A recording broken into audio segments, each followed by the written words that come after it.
La fin de l'année approche, donc on fait le bilan dans différents domaines, géographiques, économiques et bien d'autres. La vidéo d'aujourd'hui s'adresse à ceux qui ne comprennent pas très bien ce qui se passe réellement avec l'économie russe. Comment s'est terminée l'année 2025 sur le front, en Ukraine, et à quoi pourrait ressembler la transmission du pouvoir après Poutine dans ces conditions ? Il est important de dire tout de suite que la version officielle et les évaluations indépendantes diffèrent fortement. Les autorités évoquent une croissance stable et une adaptation aux sanctions, tandis que des experts parlent d'un ralentissement des dépenses militaires et d'une impasse structurelle. Sur le front, le Kremlin affirme qu'une offensive méthodique est en cours, tandis que la partie ukrainienne parle d'une défense difficile mais continue et d'une localisation. Et la question du transfert de pouvoir est totalement taboue. Discuter publiquement de l'après-Poutine à l'intérieur de la Russie reste risqué, mais en dehors du pays, plusieurs scénarios types ont déjà été élaborés, allant d'une transition contrôlée à un chaos total. Alors, l'économie de la Russie à la fin de 2025. L'économie de la Russie à la fin de 2025. Selon les données officielles, en 2025, l'économie russe continuait formellement de croître, mais le rythme a nettement ralenti vers la fin de l'année. Au premier semestre, par exemple, la croissance du 1 voire 1,2 par rapport à l'année précédente, mais au troisième trimestre, la croissance annuelle a ralenti à 0,6. C'est 0,6 sur l'année. Et selon certains experts, l'économie est en fait arrivée à un plateau. En d'autres termes, elle stagne, et même ce 0,6 est assez trompeur. La Banque de Russie a même déjà revu ses prévisions à la baisse, on parle d'une croissance d'1,5% à la fin de l'année. Il y avait différentes options, 1%, 1,5%, enfin. C'est plusieurs fois moins que le rebond de 2023. 2024, les organisations internationales restent sceptiques. Le Fonds monétaire international, par exemple, a abaissé ses prévisions de croissance à 0,6 pour 2025 en soulignant l'effet des sanctions, de la démographie et des dépenses militaires. Le problème en Russie, c'est que la croissance du produit intérieur brut est principalement due à ce qu'on appelle l'industrie militaire. Ils disent donc que ce n'est pas un budget, mais un business anormal. Le principal moteur de l'économie en Russie, ce n'est pas ce que consomment, disons, les gens, la population, ni ce qui est exporté, comme en Chine. Oui, ce sont les commandes publiques pour la guerre. C'est-à-dire que cela est ses produits, mais cela n'augmente pas ensuite la richesse de la Russie. Ces produits et boum, comme on dit, boum, exactement comme ça, boum, et il n'y a plus rien.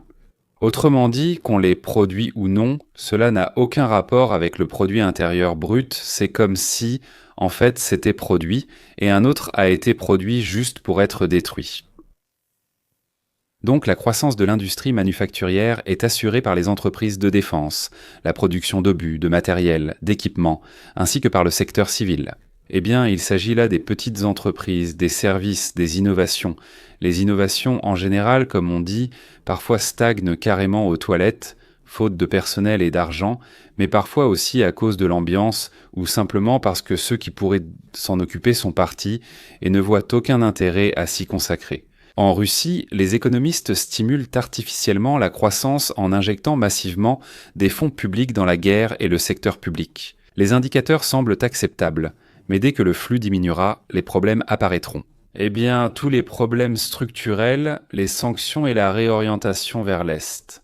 La Russie a presque entièrement réorganisé son commerce extérieur, effectuant un virage brusque vers la Chine, l'Inde, la Turquie, ainsi que vers les pays du soi-disant Sud global. L'exportation de pétrole et de gaz se fait avec d'énormes remises à travers de longues chaînes logistiques et ce qu'on appelle la flotte fantôme. Formellement, les volumes de livraison ont été partiellement maintenus, mais les revenus du budget sont comprimés par le plafonnement des prix, les remises et une logistique devenue plus coûteuse et moins prévisible. La dépendance envers la Chine inquiète déjà Moscou, même parmi les élites. Il est intéressant de noter que l'élite vit surtout à Moscou, certains à Saint-Pétersbourg et dans d'autres grandes villes. Là-bas, ils possèdent des moyens incroyables. Ce sont comme des nababs indiens. Mais qu'en est-il des gens ordinaires à l'intérieur du pays ? Ce qu'ils ressentent, ce qu'ils pensent, ce qu'ils savent, comment ils perçoivent tout cela ? Les statistiques officielles évoquent une hausse des revenus réels et de la consommation, mais la réalité reste très inégale selon les régions et secteurs comme la défense, la construction ou les marchés publics. Les revenus ont augmenté dans le privé, surtout pour les petites entreprises. Dans les régions pauvres, les gens se plaignent de la hausse des taux de crédit, de la baisse de la demande et estiment qu'il y a beaucoup d'argent pour la guerre, mais pas pour eux. Un autre problème distinct est la pénurie de personnel, la mobilisation, l'émigration et le vieillissement de la population. Le problème, c'est qu'il n'y a tout simplement personne pour travailler, et les entreprises se font concurrence pour attirer les gens en proposant des salaires plus élevés. Eh bien, les plus gros salaires vont aux grandes entreprises, tandis que les petites et moyennes, qui ne travaillant pas pour le consommateur, mais pas non plus pour la défense, en bénéficient bien moins. Eux, ils n'ont pratiquement rien pour payer, même s'ils essaient de débaucher des gens et de leur offrir plus que ce qu'ils peuvent réellement se permettre. Même dans ce cas, ils ne voient pas de stabilité à long terme. Quelle conclusion en tirer, pour ainsi dire, pour les spectateurs à l'étranger de la Russie ? De l'extérieur, cela ressemble à ça. La Russie ne s'est pas effondrée économiquement, je veux dire, mais elle entre progressivement dans un mode de croissance faible, largement artificiel, qui est directement lié à la guerre et aux ressources de l'État. Donc la guerre, les matières premières et l'approvisionnement de l'État. Ce n'est pas une catastrophe, pas pour demain, mais c'est une lente augmentation des risques pour les entreprises, le système financier et la stabilité sociale. Bon, d'accord, mais que se passe-t-il sur le front de la guerre? Que se passe-t-il sur le front et en politique? La ligne de front est longue, sanglante et sans percée des deux côtés. À la fin de l'année 2025, la guerre en Ukraine reste une guerre de position, mais avec une très forte intensité des combats selon les rapports ukrainiens et les cartes indépendantes. En une journée, plus de 150 voire 170 affrontements sont recensés sur divers secteurs du front. Les combats les plus intenses se déroulent dans les directions de Donetsk, Pokrovski, Gouliaïpol et Oriekovo. Là-bas, la Russie avance lentement en utilisant des bombardements massifs d'artillerie et des bombes, tandis que l'Ukraine tente de tenir et de réorganiser la ligne de défense. Les pertes des deux côtés sont énormes, tout simplement énormes, mais selon les estimations de la partie ukrainienne et des analystes occidentaux, les pertes cumulées de la Russie dépassent déjà le million. La guerre en termes de morts et de blessés, depuis le début de l'invasion, bien sûr, c'est ce que je veux dire. Les sources russes mettent en avant la libération de localités comme Krasnoarmeïsk et de zones à Kharkiv et Zaporijia, affirmant que cela prouve que l'initiative serait de leur côté. Mais le problème, c'est que ni Moscou ni Kiev ne montrent de volonté de signer une véritable paix. Le Kremlin parle d'offensive et continue de dire que les objectifs de l'opération militaire spéciale seront atteints. L'Ukraine et ses alliés déclarent que la paix n'est possible qu'avec le retrait des troupes russes et des garanties de sécurité, tout en reconnaissant que sans pression extérieure sur Moscou et sans changement important à l'intérieur de la Russie, cela reste peu probable. L'Occident discute de la manière de contenir la Russie. Les sous-titres sont assez longs, ils le font déjà. Renforcement de la défense de l'OTAN, réarmement de l'Europe, soutien à long terme à l'Ukraine, préparation à la Russie, d'après Poutine, qui d'ailleurs peut aussi être assez dangereuse. Rédactrice des sous-titres, rédactrice Alexandrova. Les guerres influencent aussi la politique intérieure de la Russie. Ainsi, en Russie, la guerre est devenue un arrière-plan plutôt qu'un sujet brûlant. Mais c'est précisément à travers elle que l'on explique à la population tout, des répressions aux difficultés économiques. Nous sommes actuellement en guerre. Oui, toute critique du pouvoir est facilement réprimée sous prétexte que, pendant les opérations militaires, comment peut-il faire ça? C'est un traître. Les lois sur les fausses informations et la discréditation de l'armée sont renforcées. La liberté d'expression est réprimée par tous les moyens. Les élites savent que la guerre est une responsabilité partagée tant qu'elle perdure. Toute tentative de jouer avec l'opposition ou avec l'Occident est perçue comme une trahison.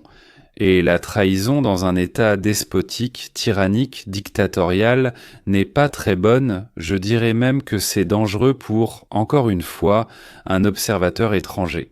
Il est important de comprendre que tant que la guerre n'est pas terminée, ou du moins gelée selon de nouvelles conditions, les chances d'une transition du pouvoir douce et calme sont minimes.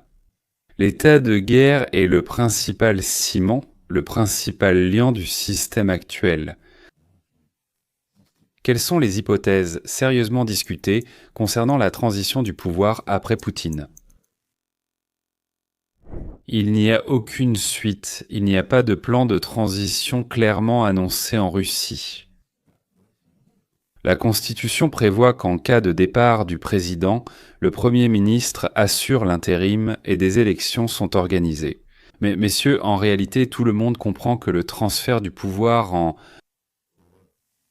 dans ce genre de régime ne se fait pas selon le livre, comme on dit, mais dans les coulisses des cercles rapprochés et des élites. Les experts, à l'intérieur et à l'extérieur de la Russie, dressent en plusieurs scénarios de base.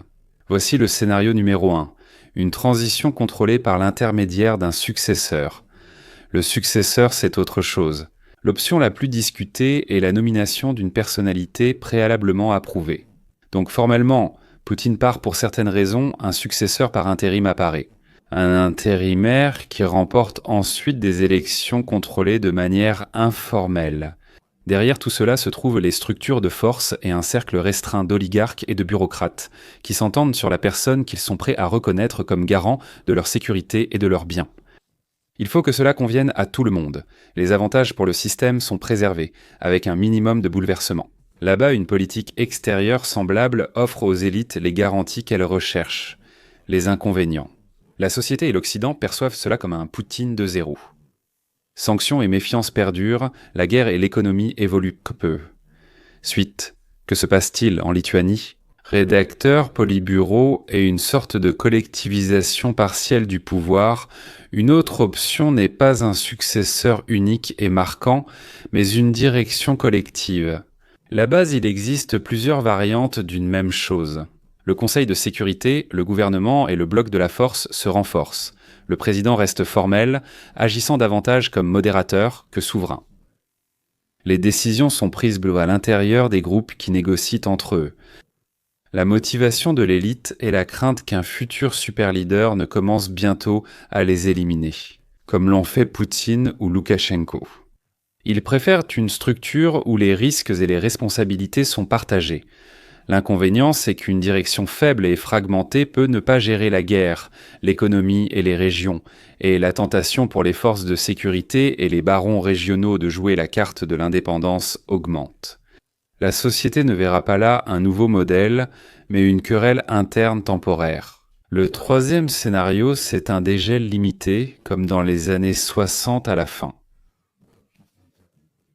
Des experts pensent qu'un dégel temporaire pourrait suivre le départ de Poutine.